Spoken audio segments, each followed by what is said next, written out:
إسلامنا حياتنا حياتنا إسلامنا بشرعه حياتنا حياتنا إسلامنا.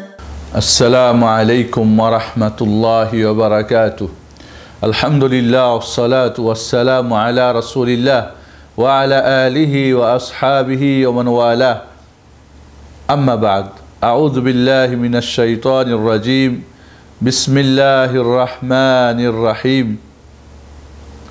وما أرسلناك إلا رحمة للعالمين.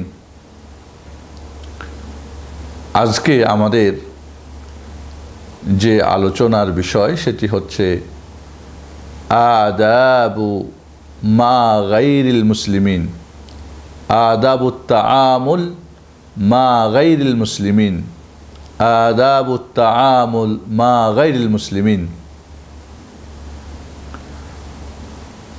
আলহামদুলিল্লাহ রাব্বিল আলামিন ওয়াসসালাতু ওয়াসসালামু আলা রাসূলিহিল আমিন। আম্মা বাদ। আজকে আমাদের আলোচনা হচ্ছে যারা নন মুসলিম, যারা অমুসলিম, তাদের সঙ্গে আমাদের যে ব্যবহার, আদব, কায়দা, সে বিষয় নিয়ে আমরা আগেও আলোচনা করেছি। আমাদের ইসলাম আন্তর্জাতিক ধর্ম, সবার জন্যে, প্রতিটি মানুষের জন্যে, নারী পুরুষের জন্যে, ইহুদি খ্রিস্টান হিন্দু বৌদ্ধ সবার জন্যে। অতএব এর আদব কায়দা, এর শিষ্টাচারিতাও আন্তর্জাতিক। অমুসলিমদের সঙ্গে ইসলামের যে চলাফেরা, ওঠা বসা, লেনদেন, এ বিষয়ে সুস্পষ্ট সুন্দর বিধি মালা আমাদেরকে ইসলাম দান করেছে। অমুসলিম যারা, এদেরকে চার ভাগে ভাগ করা হয়েছে।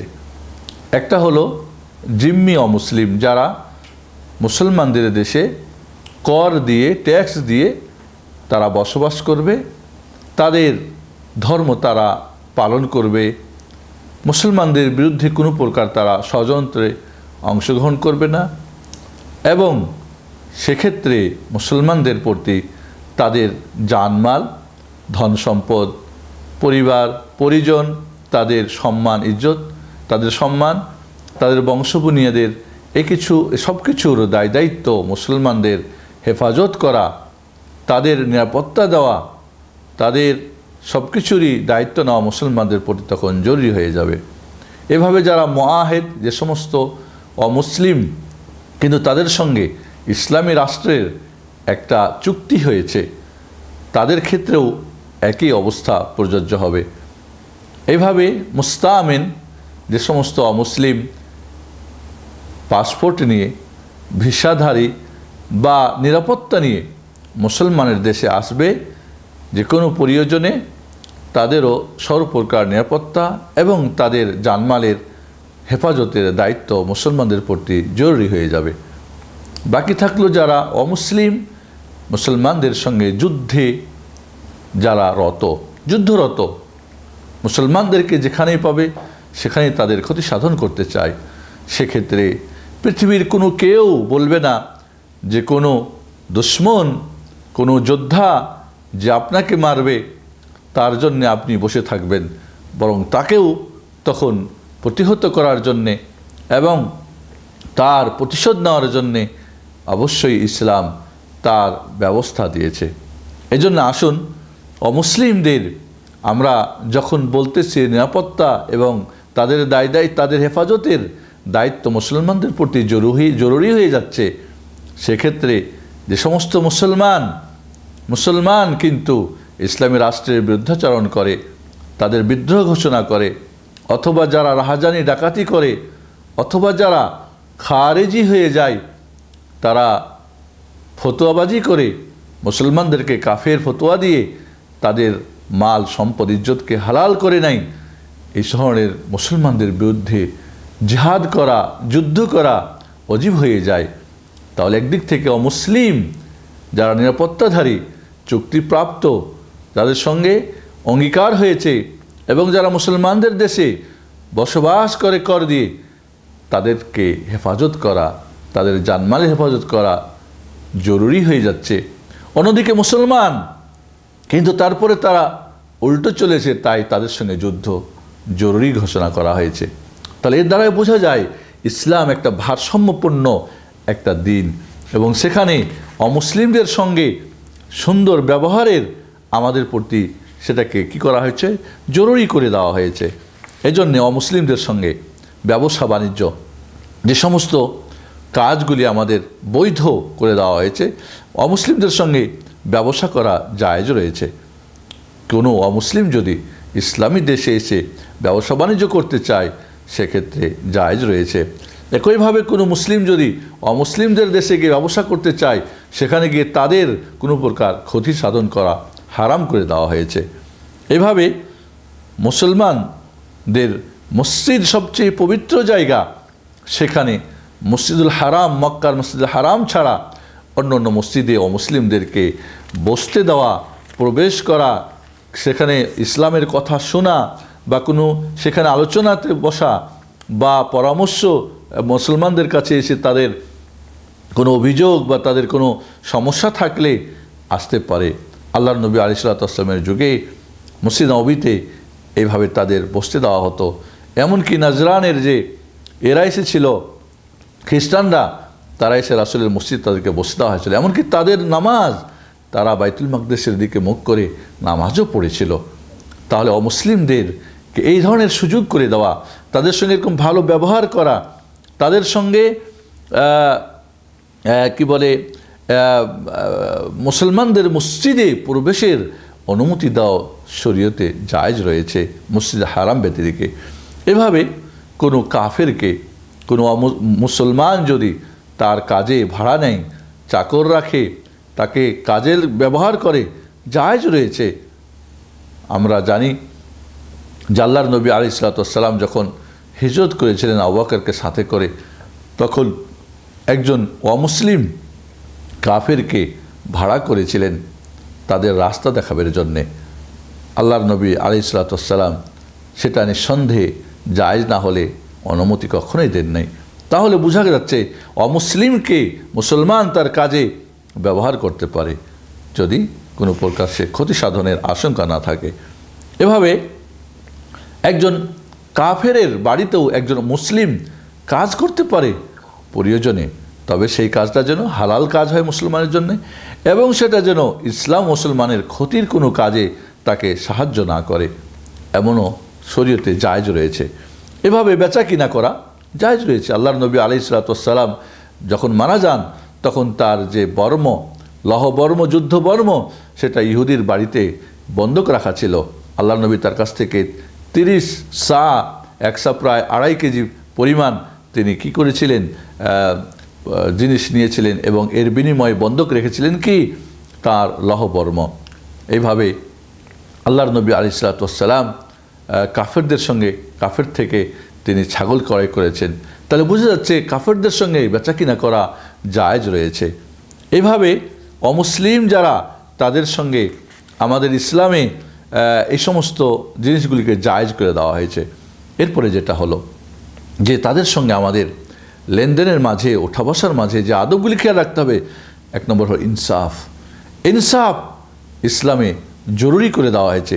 ইয়া আইয়ুহাল্লাযীনা আমানু কুনু কাওয়ামিনা লিল্লাহি শুহাদা বিল কিসত ওয়া লা ইয়াজরিমান্নাকুম শানাআনু কওমিন আলা আল্লা তা'দিলু ই'দিলু হুয়া আকরাবু লিত-তাকওয়া। অমুসলিমদের সঙ্গেও ইনসাফ করাকে জরুরি করে দেওয়া হয়েছে। এবং অমুসলিম যারা, তাদের সঙ্গে আরও আমাদের যেটা ইসলাম আমাদেরকে বলছেন, তাদেরকে দাওয়াত করতে হবে, ইসলামের দিকে তাকে দাওয়াত করতে হবে। তার সবচেয়ে বড় হক, কারণ সে যদি ইসলামে না আসে তাহলে সে জাহান্নামে থেকে যাবে।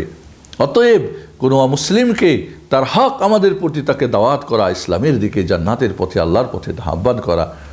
ওমা আরসালনাকা ইল্লা কাফাতাল লিন-নাসি বাশীরাও ওয়া নাযীরা ওয়ালাকিন্না আকসারান নাসি লা ইয়ালামুন। সূরা সাবার 28 নম্বর আয়াত।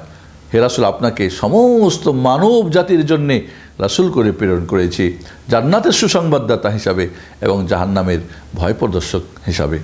তাহলে বোঝা যাচ্ছে যে অমুসলিমকে দাওয়াত করতে হবে।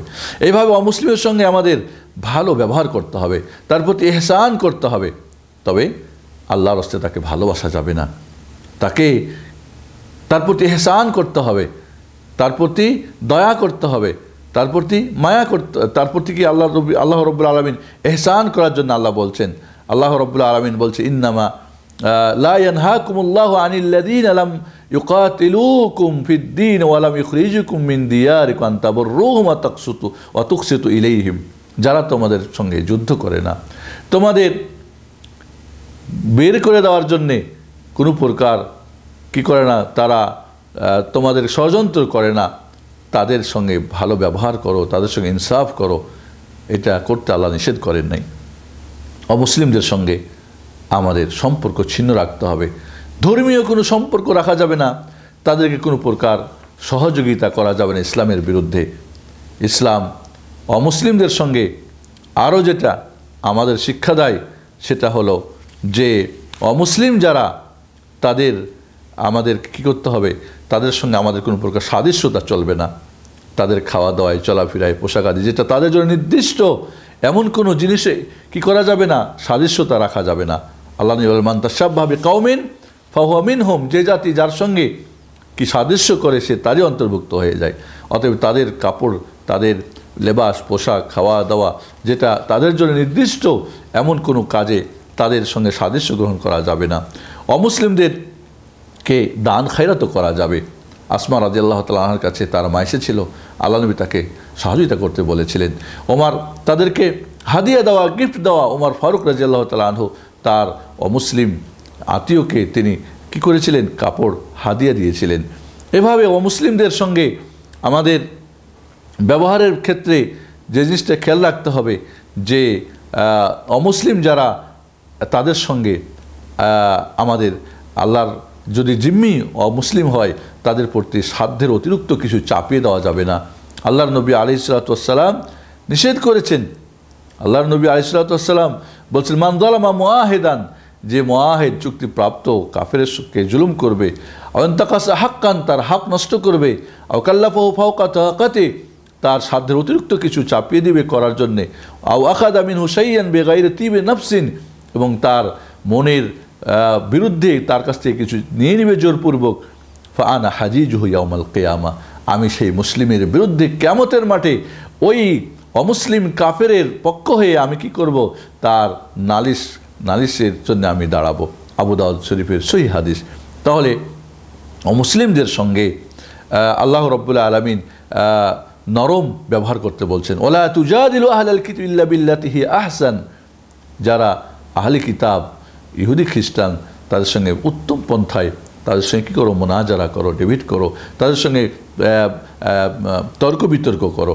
তাহলে এখানে আমাদের অমুসলিমদের সঙ্গে তাদের জবাহ করা জিনিস খাওয়া হালাল করে দেওয়া হয়েছে, তাদের সতীসাধী নারীকে আমাদের জন্য হালাল করে দেওয়া হয়েছে। ওয়া তাআমুল্লাযীনা উতুল কিতাবা হিল্লুল লাকুম ওয়া তাআমুকুম হিল্লুল লাহুম, যারা আহলে কিতাব তাদের খাদ্য অর্থাৎ তাদের জবাহ করা জিনিস আমাদের জন্য হালাল, আমাদেরটা তাদের জন্য হালাল। ওয়াল মুহসানাতু মিনাল মুমিনাত, নারী, মুমিন নারী যারা পুত পবিত্র সতী সাধী, যারা ব্যভিচারিণী না, তাদের তোমাদের জন্য হালাল করা হয়েছে। ওয়াল মুহসানাতু মিনাল্লাযীনা উতুল কিতাবা মিন ক্বাবলিকুম, আর তোমাদের পূর্বে যারা আহলে কিতাব তাদেরও যারা মহসেন, যারা সতী সাধী নারী, সেটাও তোমাদের জন্য হালাল করে দেওয়া হয়েছে। ওমর ইবনুল খাত্তাব রাদিয়াল্লাহু তাআলা আনহু ঠিক মৃত্যুর প্রাক্কালে তিনি বলেছিলেন যে তোমরা জিম্মিদের সঙ্গে ভালো ব্যবহার করবে, তাদের সঙ্গে তাদের অঙ্গীকার পূর্ণ করবে, তাদের শক্তির অতিরিক্ত কিছু চাপিয়ে দিবে না। এইভাবে তাদের কি বলে নিরাপত্তা এবং তাদের হেফাজতের দায়িত্ব ইসলামী সরকারের প্রতি জরুরি হয়ে দাঁড়ায়।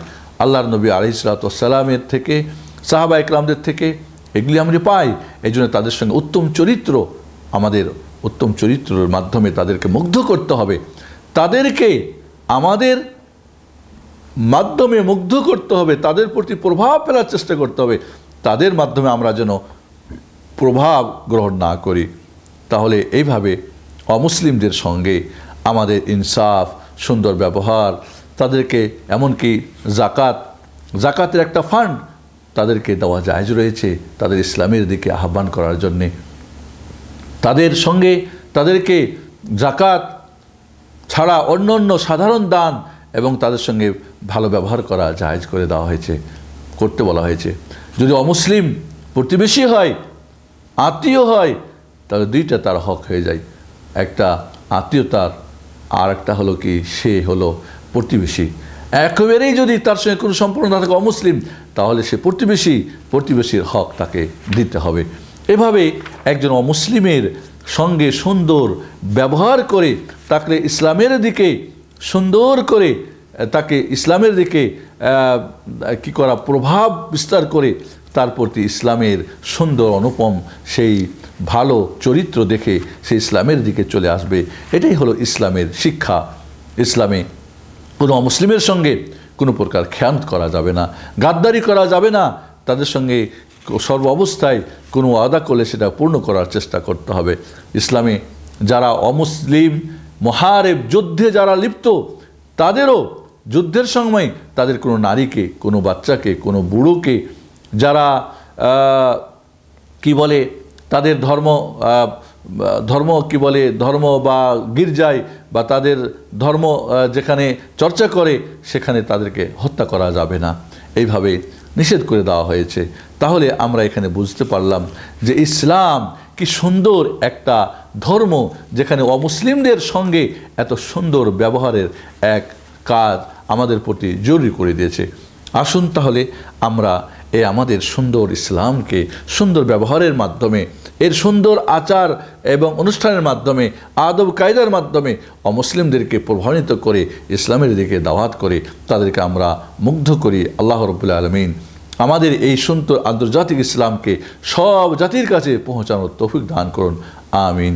আসসালামু আলাইকুম ওয়া রাহমাতুল্লাহি ওয়া বারাকাতুহু।